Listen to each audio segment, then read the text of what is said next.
नमस्कार, खबर समय जगत में आपका स्वागत है। मैं हर्षिता जौहरी। आइए नजर डालते हैं देश प्रदेश से जुड़ी तमाम खबरों पर। प्रधानमंत्री नरेंद्र मोदी को राहुल गांधी द्वारा सरेंडर मोदी कहने के बयान पर गृह मंत्री नरोत्तम मिश्रा ने पलटवार कर कहा कि कल अंतर्राष्ट्रीय योग दिवस पर दो लोगों ने, चीन और राहुल गांधी ने योग नहीं किया और उनके शब्द हमेशा उनकी बुद्धि के पैमाने को बताते हैं। वह जब भी बोलते हैं देश के सैनिक और देश का मनोबल तोड़ने की बातें बोलते हैं।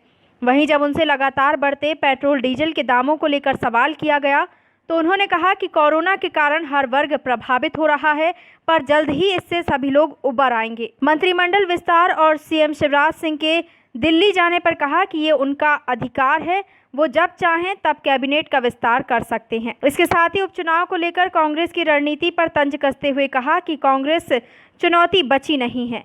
एक बार किसान और नौजवानों को धोखा देकर मध्य प्रदेश में सरकार बनाई। दो लोगों ने कल योग नहीं किया, एक तो चीन ने योग नहीं किया, एक राहुल गांधी जी ने योग नहीं किया।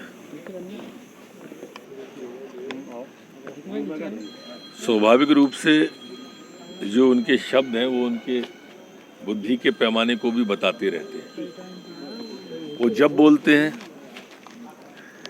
ऐसे ही बोलते हैं जिससे सेना का मनोबल टूटे, देश का मनोबल टूटे, बस उनका खुद का मनोबल बढ़ जाए। लेकिन देश की जनता बहुत जानती है, देश के स्वाभिमान को जानती है, देश के सम्मान को जानती है। मोदी जी के नेतृत्व में आज भारत विश्वगुरु बनने की ओर अग्रसर हो रहा है। तो राजीव जी जैसी छोटी बातों से कोई फर्क नहीं पड़ता। कांग्रेस देश में कहीं चुनौती बची नहीं है। मैं मध्य प्रदेश की बात नहीं कर रहा, देश की बात कर रहा हूँ। जो पार्टी 10 साल में अपने को विपक्ष का नेता बनाने लायक उम्मीदवार न जिता पाए, उससे क्या उम्मीद करेंगे। सवाल मध्य प्रदेश का है तो यहाँ तो धोखे से एक बार आ गए।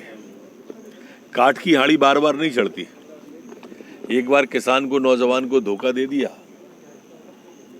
और चुनाव में वो भी बहुमत नहीं मिला। जितना झूठ पच सकता था वहाँ उतना पचा। और अब उपचुनाव में क्या चिंता करना, जाएंगे तो यही लोग ना, नेता तो यही है ना। अब ये नेतृत्व कांग्रेस का जो सामने आपको दिख रहा है, ये क्या खाके शिवराज सिंह जी का मुकाबला करेंगे। सर, पहले बरैया जी को राज्यसभा का चुनाव हरवाया, उपचुनाव ले जा रही कांग्रेस। देखिए, बरैया जी बहुत सज्जन और सीधे आदमी हैं।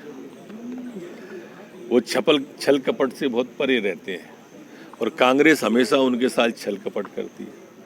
मैंने उस दिन भी कहा था कि जब विधायक नहीं थे तो बरैया जी को लड़ाया क्यों, और लड़ाया तो फिर हराया क्यों। अब हरा दिया है तो ये आएंगे और फिर इसी तरह से उन्हें हरवाएंगे, उनका मन बहलाने के लिए कि यहाँ से जीत जाओगे, वहाँ से जीत जाओगे। मैं तो उनसे प्रार्थना करूंगा कि वो समझे अच्छा कांग्रेस के छल को। वैसे प्रदेश का हमारा अनुसूचित जाति का वर्ग ये बात समझ गया है कि कांग्रेस धोखा देने वाली पार्टी है। खबर समय जगत के लिए संवाददाता शक्ति भारती, भोपाल।